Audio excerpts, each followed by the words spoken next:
Hello प्यारे बच्चे, स्वागत है अपने यूट्यूब चैनल संजीवर्स पे। आज हम लोग करने वाले हैं बिहार बोर्ड मैट्रिक परीक्षा 2026 के लिए फिजिक्स वाले पार्ट को। और इसमें 100 से भी अधिक ऑब्जेक्टिव्स करेंगे और ये पार्ट नंबर 1 होगा हमारा। और चैप्टर नंबर 3 जिसका नाम है मानव नेत्र तथा रंग बिरंगा संसार। और बिहार बोर्ड एग्ज़ाम के लिए सबसे ज़्यादा स्पेशल क्लास आपके लिए। और ये 100% परीक्षा में यहीं से प्रश्न पूछा जाएगा। आप अगर देख लेते हो तो परीक्षा में एक भी क्वेश्चन आपसे नहीं छूटने वाला। तो चलिए इस की क्लास को आज स्टार्ट करते हैं और आज के है ना इस ऑब्जेक्टिव सीरीज को शुरू करते हैं। चलिए, कहते हैं कि पहला क्वेश्चन है, मानव नेत्र के किस भाग पर किसी वस्तु का प्रतिबिंब बनता है या बनाते हैं। चलिए, कहते हैं रेटिना या दृष्टिपटल पर, कहते हैं पुतली पर, परितारिका पर या कॉर्निया पर।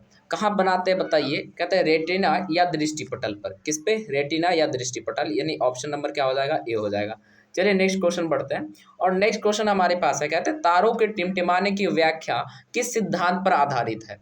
कहते हैं वर्ण विक्षेपण का सिद्धांत, परिकिरणन का सिद्धांत और अपवर्तन के सिद्धांत या इनमें से कोई। सर तारों का टिमटिमाना, कहते हैं कि बार बार माध्यम बदलता है, तो सर बार बार माध्यम बदलता है तो यानी अपवर्तित होता है, यानी विरल से सघन जाना। सर अपवर्तन के सिद्धांत होता है। क्या होता है? अपवर्तन के सिद्धांत। चलिए नेक्स्ट क्वेश्चन बढ़ते हैं। कहते हैं नेत्र लेंस की फोकस दूरी अधिक हो जाने से कौन सा दृष्टि दोष हो जाता है। कहते हैं नेत्र लेंस की फोकस दूरी अधिक हो जाता है तो कौन सा दृष्टि दोष होता है। कहते हैं दूरदर्शिता, दूर दृष्टि दोष या निकट दृष्टि दोष, इनमें से कोई नहीं। सर जब इस तरीके का हो जाता है, जब नेत्र लेंस फोकस दूरी अधिक हो जाता है तो वो दूर दृष्टि दोष का होना होता है। चलिए नेक्स्ट क्वेश्चन है, कहते हैं नेत्र में किसी वस्तु का बना प्रतिबिंब होता है, कैसा।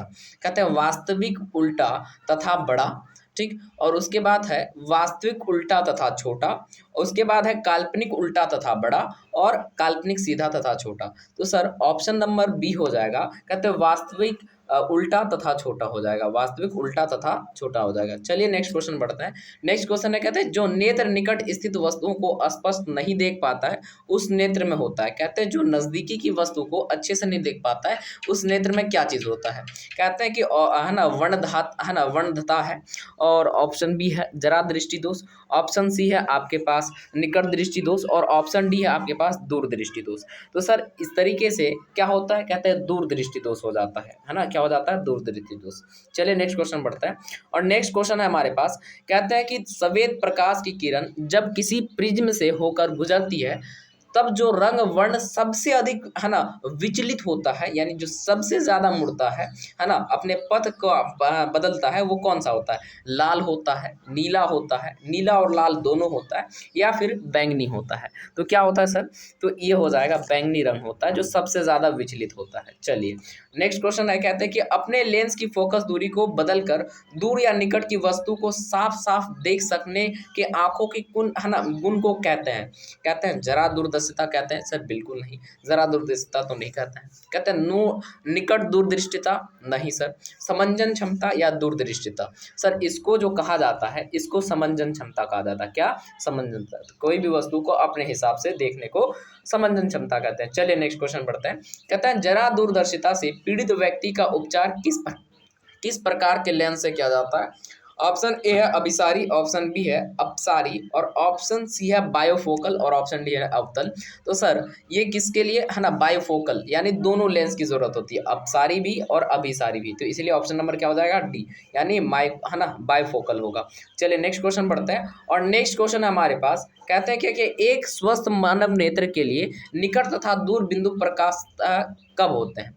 25 सेंटीमीटर एवं अनंत पर, फिर कह रहा है कि 0 एवं अनंत पर, और कहते हैं कि है ना 25 सेंटीमीटर एवं 250 सेंटीमीटर पर, या फिर 0 एवं 25 मीटर पर। तो सर ये कब होता है? ये कहते हैं कि 25 सेंटीमीटर एवं अनंत पर होता है, जब ये इस तरीके का। चलिए नेक्स्ट क्वेश्चन बढ़ते हैं।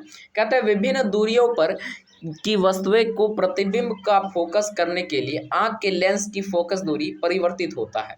आइरिस द्वारा, पुतली द्वारा, या फिर रेटिना द्वारा, या फिर सिलियरी मांसपेशियों द्वारा। सर ये जो किया जाता है ना, ये सिलियरी मांसपेशियों द्वारा किया जाता है। क्या? सिलियरी मांसपेशियों द्वारा। चलिए नेक्स्ट क्वेश्चन बढ़ता है। और नेक्स्ट क्वेश्चन हमारे पास है, कहते हैं जो नेत्र दूर स्थित वस्तुओं को स्पष्ट नहीं देख पाता उस नेत्र में होता है, कैसा होता है। मणधनता होता है, जरा दृष्टि दोष होता है, निकट दृष्टि दोष होता है, या फिर दूरदृष्टि दोष होता है। सर जो व्यक्ति है ना दूर की वस्तु नहीं देख सकता है तो सर उसमें अगर देखा जाए तो सर उसमें निकट दृष्टि दोष होता है। क्या होता है? निकट दृष्टि दोष। चलिए नेक्स्ट क्वेश्चन बढ़ते हैं। कहते हैं किस दृष्टि दोष में किसी वस्तु का प्रतिबिंब रेटिना के आगे बनता है? कहते हैं निकट दृष्टि दोष में, दूरदृष्टि दोष में, या जरा दूरदर्शिता में, या फिर इनमें से कोई नहीं। सर ये कब बनता है? जरा दूरदर्शिता में। कब? जरा दूरदर्शिता में। चलिए नेक्स्ट क्वेश्चन बढ़ते हैं और नेक्स्ट क्वेश्चन हमारे पास है। कहते हैं नेत्र की समंजन क्षमता कम हो जाने से उत्पन्न होता है। कहते हैं वर्णधनता होता है। सर वर्णधनता का मतलब रंगों का ना दिखना। कहते हैं जरा दृष्टि दोष हो जाता है, या दूरदृष्टि दोष हो जाता है, या निकट दृष्टि दोष हो जाता है। तो ऐसी स्थिति में सर जरा दूरदृष्टि दोष हो जाता है ना, जरा दृष्टि दोष हो जाता है ना। चलिए नेक्स्ट क्वेश्चन बढ़ते हैं और नेक्स्ट क्वेश्चन है। कहते हैं चंद्रमा पर खड़े अंतरिक्ष यात्री को आकाश कैसा प्रतीत होता है? काला प्रतीत होता है, लाल प्रतीत होता है ना, काला प्रतीत होता है, लाल प्रतीत होता है, उजला प्रतीत होता है, या नीला प्रतीत होता है। तो सर जो वहाँ पे होते हैं तो उसको क्या कैसा दिखता है? सर काला दिखता है। कैसा? काला। चलिए नेक्स्ट क्वेश्चन बढ़ते हैं और नेक्स्ट क्वेश्चन हमारे पास है। कहते हैं दृश्य प्रकाश में किस वर्ण का तरंगदैर्घ्य अधिकतम होता है? तो किस रंग का प्रकाश अधिकतम होगा? तो सर अगर देखा जाए कहते हैं पीला होता है ना। क्या क्या कह रहे हैं? पीला होता है, ठीक। और उसके बाद है ना फिर पीला या लाल या बैंगनी। सर इसका जो रंग होता है ना वो कैसा होता है? वो लाल होता है। सर कैसा होता है? लाल होता है।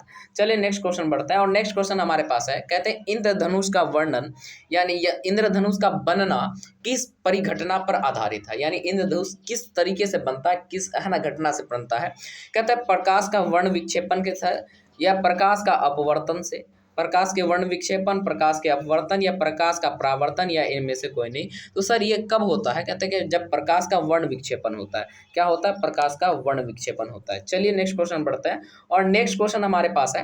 कहते हैं जो नेत्र निकट स्थित वस्तु को साफ नहीं देख सकता है उस नेत्र में होता है। सर जो निकट रखी वस्तु को साफ नहीं देख सकता है वो कैसा होता है? वर्णधनता होता है। सर जरा दृष्टि दोष होता है, निकट दृष्टि दोष होता है, या वर्णधनता होता है। तो सर इसमें देखा जाए तो सर ये क्या होता है? दूरदृष्टि दोष होता है। क्या होता है? दूरदृष्टि दोष। अच्छा दूरदृष्टि दोष की बात कर रहे हो आप, है ना। कहते हैं सर जरा दृष्टि दोष, निकट दृष्टि दोष। तो सर यहाँ जो आपका ऑप्शन नंबर डी है ये वर्णधनता ना होके यहाँ दूरदृष्टि दोष है। क्या है? दूरदृष्टि दोष। चलिए नेक्स्ट क्वेश्चन बढ़ते हैं और इसीलिए है ना ऑप्शन नंबर डी यानी दूरदृष्टि दो इसका आंसर आ जाएगा। और है ना क्वेश्चन नंबर 19 कहते हैं किसी कोलाइडीय विलयन में निलंबित कणों से प्रकाश के परिकर्णन को कहा जाता है। कहते हैं किंडल प्रभाव कहा जाता है ना, टिंडल प्रभाव कहा जाता है, क्विंटल प्रभाव किया जाता है, या वायुमंडल प्रभाव कहा जाता है। तो सर इसको टिंडल प्रभाव कहा जाता है। क्या कहा जाता है? टिंडल प्रभाव। ऑप्शन नंबर बी आंसर हो जाएगा अपना। चलिए नेक्स्ट क्वेश्चन बढ़ते हैं और नेक्स्ट क्वेश्चन है। कहते हैं सामान्य मानव नेत्र की दूर बिंदु कहाँ होती है? अनंत पर होता है, ठीक। अनंत पर होता है, 25 सेंटीमीटर पर होता है, या 35 सेंटीमीटर पर होता है। सर ये इसका जो होता है ना ये कहाँ होता है? अनंत पर होता है। कहाँ पे होता है? अनंत पर। यानी इसमें ऑप्शन ए भी है और ऑप्शन बी भी है। सर चलिए नेक्स्ट क्वेश्चन बढ़ते हैं और नेक्स्ट क्वेश्चन है। कहते हैं निकट दृष्टि दोष वाले व्यक्ति के चश्मे में कैसा होता है? लेंस का जो आकार होता है किस प्रकार का होता है? कहते हैं बेलनाकार लेंस होता है ना, अवतल लेंस होता है, या फिर उत्तल लेंस होता है। इनमें से कोई नहीं। तो सर इस तरीके से तो अवतल लेंस होता है। क्या होता है? अवतल लेंस होता है। चलिए नेक्स्ट क्वेश्चन बढ़ता है और नेक्स्ट क्वेश्चन हमारे पास है। कहते हैं मानव नेत्र में उपस्थित लेंस है कैसा? अवतल है, कोई लेंस नहीं होता है, उत्तल लेंस होता है, या फिर इनमें से कोई नहीं। जो मानव नेत्र में होता है सर उसको उत्तल लेंस कहते हैं। क्या कहते हैं? उत्तल लेंस कहते हैं। चलिए नेक्स्ट क्वेश्चन बढ़ते हैं। कहते हैं निम्न में से किस दृष्टि दोष में नेत्र को क्रिस्टलीय लेंस धातु अपारदर्शी हो जाता है? कहता है जरा दर्द है ना, दूरदर्शिता, दीर्घ दृष्टि है ना, मोतियाबिंद, या निकट दृष्टि। सर ये कब होता है? जब इस तरीके से मोतियाबिंद हो जाए। क्या? मोतियाबिंद, है ना, ठीक। चलिए नेक्स्ट क्वेश्चन है। कहते हैं कि स्पेक्ट्रम प्राप्त करने के लिए किसका उपयोग किया जाता है? कहते हैं उत्तल लेंस का, प्रिज्म का, या फिर देखा जाए कांच की सिल्ली का, या अपवर्तन कोण का। तो सर कांच की सिल्ली भी हो सकता है लेकिन यहाँ प्रिज्म ऑप्शन है तो प्रिज्म सबसे अच्छा हो सकता है। चलिए नेक्स्ट क्वेश्चन बढ़ते हैं। कहते हैं स्पेक्ट्रम में किस रंग के किरण का विचलन झुकाव कम होता है? कहते हैं विचलन झुकाव कम। सर सबसे कम तो लाल का होता है ना। किसका होता है? लाल या बैंगनी। सर तो विचलन कोण जो सबसे कम झुके, सर अगर देखा जाए बैंगनी का होता है, किरण का है ना, बैंगनी, हरा, लाल, तो सर इसका बैंगनी हो जाएगा आंसर, बैंगनी। चलिए नेक्स्ट क्वेश्चन बढ़ता है। कहते हैं कि दूरदृष्टि दोष यानी दीर्घ दृष्टि के निवारण के लिए उपयोग किया जाता है अवतल लेंस, समोत्तल लेंस, है ना, उत्तल लेंस या गोलीय बेलनाकार लेंस। तो इसके लिए क्या किया जाता है, उत्तल लेंस का प्रयोग किया जाता है। किसके लिए, उत्तल लेंस का उपयोग होता है। चलिए नेक्स्ट क्वेश्चन है हमारे पास। कहते हैं प्रिज्म से प्रकाश की कौन सी परिघटना घटती है। कहते हैं वर्ण विक्षेपण होता है, अपवर्तन होता है, परावर्तन होता है, या इनमें से कोई नहीं होता है। तो सर इसमें जो होता है प्रकाश के परिकर्णन के कारण, है ना, कैसा होता है, अगर देखा जाए तो 27 है आपके पास। कहता है वर्ण विक्षेपण की तरह, कितने वर्ण विक्षेपण से होता है आपके पास। तो 27 का ऑप्शन हो जाएगा ए, यानी वर्ण विक्षेपण। चलिए नेक्स्ट क्वेश्चन बढ़ते हैं।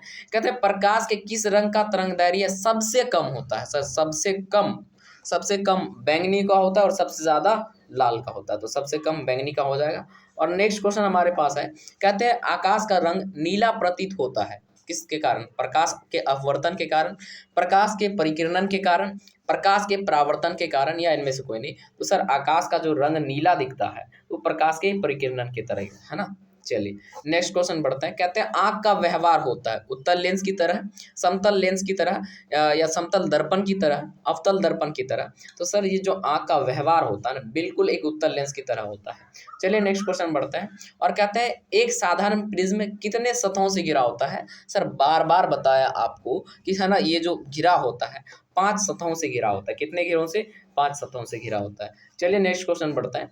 कहते हैं यदि किसी वस्तु का प्रतिबिंब रेटिना के पीछे बनता है तो वह व्यक्ति किस दृष्टि दोष से पीड़ित है। तो सर वो व्यक्ति जो होगा किस दृष्टि दोष से, जरा दूरदर्शिता से, निकट दृष्टि दोष से, दूर दृष्टि दोष से, या इनमें से कोई नहीं। सर वो जो होता है पीड़ित दूरदृष्टि दोष से होता है। चलिए नेक्स्ट क्वेश्चन बढ़ता है।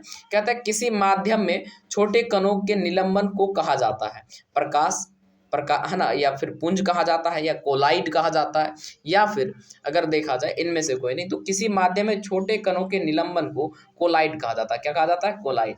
चलिए नेक्स्ट क्वेश्चन बढ़ता है। कहते हैं नेत्र गोलक का व्यास लगभग होता है कितना, बताइए। नेत्र गोलक का जो व्यास होता है लगभग 2.3 सेंटीमीटर होता है। सर कितना, 2.3 सेंटीमीटर, 2.4 सेंटीमीटर, 3.3 या 3.4। तो ऑप्शन नंबर सी हो जाएगा 2.3, है ना, 2.3 सेंटीमीटर। नेक्स्ट क्वेश्चन है। कहते हैं विद्युत है ना सिग्नल कौन उत्पन्न करता है, पुतली, प्रकाश सुग्राही, पुतली, या इनमें से सभी। तो सर ये जो होता है ना प्रकाश सुग्राही, ये है ना विद्युत सिग्नल कौन उत्पन्न करता है, तो प्रकाश सुग्राही उत्पन्न करता है। चलिए नेक्स्ट क्वेश्चन बढ़ते हैं। कहते हैं सिग्नल की व्याख्या कहाँ कहाँ होती है, कॉर्निया में, रेटिना में, या फिर मस्तिष्क में, या पुतली में। तो प्रकाश की जो भी सर क्या होता है कि व्याख्या जो सिग्नल होता है वो मस्तिष्क के द्वारा पता चलता है। जैसे अगर आपको कोई चोट लगता है तो आपको मस्तिष्क के द्वारा उसके बारे में पता चलता है। चलिए नेक्स्ट क्वेश्चन बढ़ते हैं। कहते हैं कि मानव नेत्र में किस प्रकार का लेंस पाया जाता है। तो सर मानव नेत्र में जो पाया जाता है है ना, वलयाकार पाया जाता है, अवतल पाया जाता है, उत्तल पाया जाता है, इनमें से कोई नहीं। सर मानव नेत्र में जो पाया जाता है लेंस ना, वो उत्तल लेंस पाया जाता है। चलिए नेक्स्ट क्वेश्चन बढ़ता है। और नेक्स्ट क्वेश्चन हमारे पास है। कहते हैं पुतली के साइज को नियंत्रित करने वाले गहरा पेशीय डायफ्राम क्या होता है, या क्या कहलाता है। कहते हैं कि नेत्र पटल कहता है, रेटिना कहलाता है, या फिर है ना परितारिका कहा जाता है, या अभिनेत्र लेंस कहा जाता है। तो सर इसको परितारिका कहा जाता है। क्या कहा जाता है, परितारिका। चलिए नेक्स्ट क्वेश्चन है। कहते हैं आंख की पुतली किस प्रकार कार्य करती है, परितारिका की भांति, है ना, दृक, है ना, तंत्रिका की भांति, या पुतली की भांति, या परिवर्ती द्वारका की भांति। तो सर ये किस तरीके का काम करते हैं, परिवर्ती द्वारक की भांति, परिवर्ती द्वारक की भांति, यानी ऑप्शन नंबर डी आंसर आ जाएगा आपका। और नेक्स्ट क्वेश्चन हमारे पास है ना, क्वेश्चन नंबर 40, जो इस पार्ट के आखिरी क्वेश्चन है, और आपके पार्ट 1 के ये लास्ट क्वेश्चन है। आप पार्ट 2 भी इसका आएगा तो उसको जरूर से देखिएगा। चलिए क्वेश्चन पढ़ते हैं। क्या है, कहते हैं कॉर्निया के पीछे एक संरचना होती है, उसे क्या कहा जाता है। सर कहते हैं पुतली कहते हैं, नेत्र पटल कहते हैं, रेटिना कहते हैं, या परितारिका कहते हैं। तो सर जो भी होता है उसको परितारिका कहा जाता है। चलिए नेक्स्ट क्वेश्चन बढ़ता है। और नेक्स्ट क्वेश्चन तो नहीं, आज के लिए इतना ही, और मिलते हैं नेक्स्ट वीडियो में और पार्ट 2 के साथ। तब तक आप इस चैनल को सब्सक्राइब कीजिए ताकि आपको है ना जो भी पीडीएफ्स हैं फ्री पीडीएफ्स मिल सके। और आप अगर इसके सही है ना फ्री पीडीएफ्स लेना चाहते हो तो आप इसके लिंक पे जाके है ना दिए गए है ना डिस्क्रिप्शन में जो लिंक है उससे भी डाउनलोड कर सकते हो। अन्यथा आप 9523326181 पे टेक्स्ट मैसेज कर सकते हो ताकि आपको लिंक जो है रिडायरेक्ट भेज दिया जाएगा। और फिर इसी तरीके से वीडियो को देखते रहे और मज़ा आया हो, थोड़ा भी अगर अच्छा लगा हो तो लाइक सब्सक्राइब करके जाइए। और मिलते हैं अगले वीडियो और अगले अध्याय के साथ, तब तक के लिए धन्यवाद।